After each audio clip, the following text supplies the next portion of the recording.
আসসালামু আলাইকুম, সকলকে স্বাগত তবু এডুকেশন সেন্টারের পক্ষ থেকে। আজকে আমি যে বিষয়টি আলোচনা করব তা হলো পঞ্চম শ্রেণীর অর্থাৎ বিএসসি পরীক্ষার্থীদের গাণিতিক প্রতীক। অর্থাৎ এই বিষয়টা শুধুমাত্র যে পঞ্চম শ্রেণীর জন্য প্রযোজ্য তা কিন্তু না, তৃতীয় শ্রেণী, চতুর্থ শ্রেণী, এমনকি ষষ্ঠ সপ্তম শ্রেণীর জন্য জরুরি, বিশেষ পরীক্ষার্থীদের জন্য জরুরি। তো এই বিষয়টা আমরা একটু মনোযোগ দিয়ে বোঝার চেষ্টা করব। তো আজকের বিষয়টা হলো প্রতীক। কি প্রতীক? গাণিতিক প্রতীক। তো প্রতীক কত ধরনের হতে পারে সেগুলো আমি এখানে লিখে দিয়েছি একটা একটা করে। তো সেগুলো কোনটা কতটি, কোন প্রতীক কতটি, প্রতীক কাকে বলে এবং কোন প্রতীক কাকে বলে, তারপরে খোলা বাক্য কি, গাণিতিক বাক্য কি, এই বিষয়গুলো একে একে বোঝার চেষ্টা করব। খুব সংক্ষেপে আমি যদি বলি, তো আমরা প্রতীক দেখতে পাচ্ছি। এখন প্রশ্ন হলো সংখ্যা প্রতীক কোনগুলো? আমরা যে কোনো অঙ্ক লেখার জন্য যে সংখ্যা ব্যবহার করি সেগুলোকে বলা হয় সংখ্যা প্রতীক। অর্থাৎ আমরা যদি লিখি 25, এখানে দুটি অঙ্ক ব্যবহার করা হয়েছে, এগুলো এক একটি সংখ্যা প্রতীক। অর্থাৎ 1, 2, 3, 4, 5, 6, 7, 8, 9 এবং 0। এখানে যে কয়টা সংখ্যা লিখলাম, অর্থাৎ যে কয়টা অঙ্ক লিখলাম, এগুলোকে বলা হয় সংখ্যা প্রতীক। তাহলে সংখ্যা প্রতীক কোনগুলো আমরা বুঝলাম। সংখ্যা লেখার জন্য যে প্রতীক ব্যবহার করা হয় তাকে বলা হয় সংখ্যা প্রতীক। সংখ্যা প্রতীক কয়টি? এখানে আমরা দেখতে পাচ্ছি 1 থেকে 9 পর্যন্ত এবং 0। তাহলে সংখ্যা প্রতীকের সংখ্যা হলো 10টি। আশা করি সবাই বুঝতে পেরেছ সংখ্যা প্রতীক কি এবং সংখ্যা প্রতীক কোনগুলো, এবং সংখ্যা প্রতীকের পর থেকে আমরা চিনব। তো দেন আমরা বুঝবো অক্ষর প্রতীক। অক্ষর প্রতীক কোনগুলো? অক্ষর বলতে যেগুলোকে বোঝায়, যেমন ক, খ, গ, ঘ, অ, এক্স, ওয়াই, এ, এই সবগুলি হলো অক্ষর। তো এগুলোকে বলা হয় অক্ষর প্রতীক। অর্থাৎ এগুলো এক ধরনের প্রতীক। এটা কোন প্রতীক? অবশ্যই যেগুলো অক্ষর, এগুলো অক্ষর প্রতীক। তো অক্ষর প্রতীকের নির্ধারিত কোনো সংখ্যা নেই, এই জন্য এটাকে লিখতে হবে অসংখ্য। অসংখ্য, অসংখ্য, ঠিক আছে। দেন আমরা জানবো সম্পর্ক প্রতীক। সম্পর্ক, সম্পর্ক কি বোঝায়? যে একটির সাথে আরেকটির সম্পর্ক কি। হ্যাঁ, সম্পর্ক বোঝার জন্য যে প্রতীক ব্যবহার করে কিভাবে, যেমন 8 এবং 10, এর ভিতরে কোন সম্পর্ক আছে? অবশ্যই আমরা বলতে পারি 10 বড় 8 ছোট, আবার বলতে পারি 8 ছোট 10 বড়।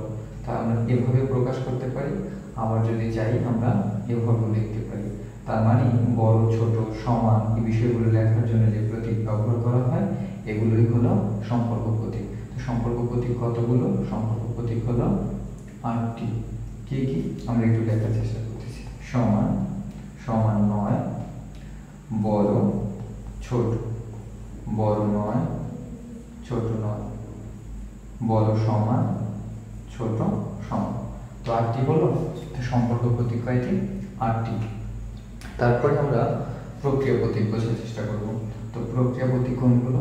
সাধারণত অঙ্ক করার জন্য যে প্রতীকগুলো ব্যবহার করা হয়, অর্থাৎ আমরা যোগ করি, বিয়োগ করি, এগুলো করার জন্য গুণ করি, ভাগ করি, সেই বিষয়গুলোকে বলা হয় প্রক্রিয়া প্রতীক। তাহলে আমরা জানি প্রক্রিয়া প্রতীক হলো যোগ, বিয়োগ, গুণ এবং ভাগ। তো এখানে মোট কয়টি? 4টি। তাহলে প্রক্রিয়া প্রতীক হলো 4টি। আর খোলা বাক্য কি, গাণিতিক বাক্য কি? সংক্ষেপে বলবো, বেশি কথা বলবো না। খোলা বাক্য হলো যে বাক্য দ্বারা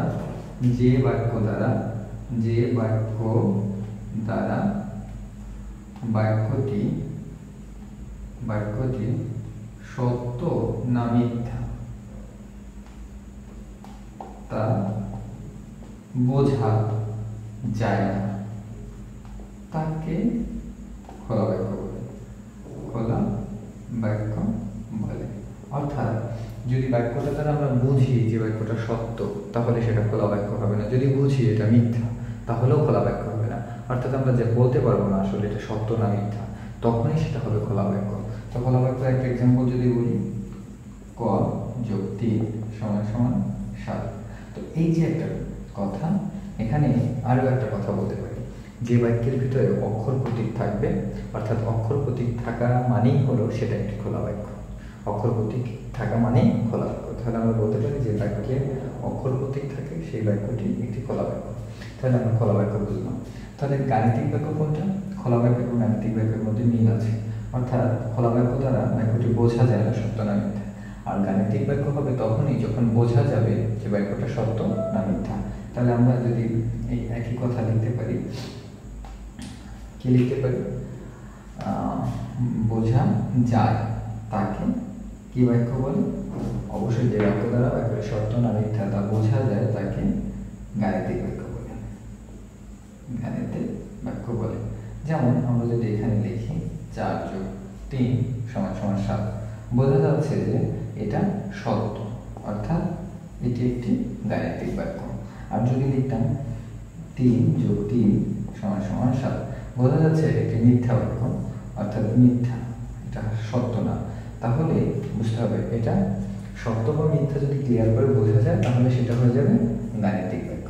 তো খোলা বাক্য এবং গাণিতিক বাক্য বুঝলাম। তো আমরা এই বিষয়গুলো আশা করি বুঝতে পেরেছি। তো পরবর্তী ভিডিওতে এগুলো নিয়ে আরও বিস্তারিত অঙ্ক আলোচনা করব।